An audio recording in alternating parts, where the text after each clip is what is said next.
տղաս, քանի որ կողքը պարապում է ֆուտբոլ, պարբերաբար լինում եմ Արարատ 73-ի պատվին կառուցված այս հրաշալի հուշարձանի կողքին եւ մտքովս ինչ անցավ, վերջինս ինչպես բոլորը գիտեք, ցավալիորեն մահացավ Արարատ 73-ի այս հրաշքի հեղինակներից մեկը Նիկիտա Սիմոնյանը, շատ քիչ ժամանակ էր մնում մինչեւ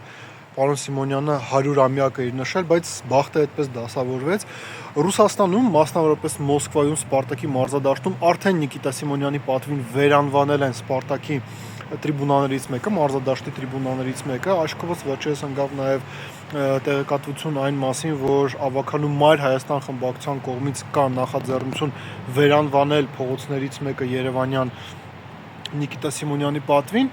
ողջունելի նախաձեռնություն, բայց երևի ավելի արդար եւ ազնիվ կլինի, ինչպես ժամանակին Նապոլիի մարզադաշտը վերանվանվեց Դիեգո Մարադոննայի պատվին, Հրազդան մարզադաշտը եւս անվանվեր Նիկիտա Սիմոնյանի պատվին։ Ինչպես տեսնում եք, նույն Ռուսաստանում խնդիր չկա այդպիսի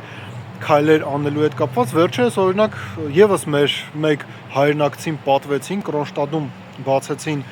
Ադմիրալ Իսակովի